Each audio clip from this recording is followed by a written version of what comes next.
రోజు వచ్చి ఇక్కడ సమయాన్ని గడుపుతుండా రోజు వచ్చి చెరువే ఇది. అప్పటికిప్పుడు ఏం మారింది అని మనం ఆలోచిస్తే ఇంతకుముందు మురికిగా ఉండేది, ఆ పాకురు బట్టి ఉండేది, కొద్దిగా అంతా కలుషితం అయిపోయి ఉండేది. ఇప్పుడు చూడు ఎంత శుద్ధిగా ఎంత నీట్గా అయింది. ఒకసారి చూడు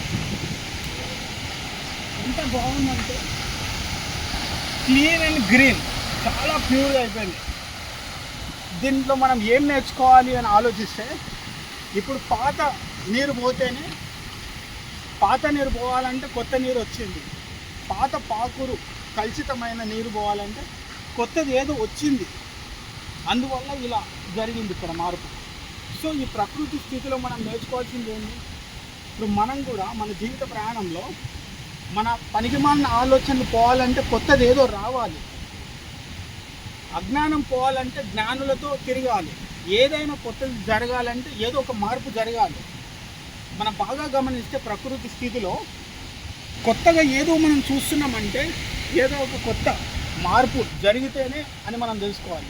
సో ప్రకృతి ఎప్పుడు కూడా మన యొక్క ఆలోచనని కావచ్చు మనకి చాలా నేర్పిస్తుంది. అంటే మనతో పాటు ఎవరున్నా లేకున్నా, ఎవరు మనతో వచ్చినా రాకున్నా, మన కాస్త సమయము ప్రకృతితో మనం గడిపితే అనేక ఆలోచనలు మనలోనే పుడతాయి, సమాధానాలు కూడా మనలోనే వెతకడం మొదలు పెడతాం. సో అప్పుడప్పుడు ఊరికేనే అలా అవసరం లేని ఆలోచనలో నలిగిపోకుండా, అవసరం లేని మనుషుల్లో చిక్కుకుపోకుండా ఇలా ప్రకృతి స్థితిలో వస్తే ఇక్కడ జరిగే మార్పు మన బాగా సింక్ అవుతుంది అనమాట. మన జీవిత పట్ల కూడా బాగా సింక్ అవుతుంది. సో నువ్వు అనేవాడివి మారాలి అంటే ఏదో ఒకటి నీ ఆలోచనలో పుట్టాలి.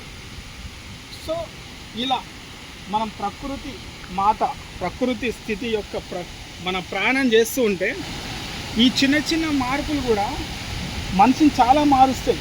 ఏదో ఒక పెద్ద మార్పు వచ్చి మనిషి మారిపోవడానికి ఇక్కడ ఏమీ జరగదు. ఏదైనా చిన్న చిన్న చిన్న చిన్న ఆలోచన మనిషికి పెద్ద మార్పును తీసుకొని వస్తుంది.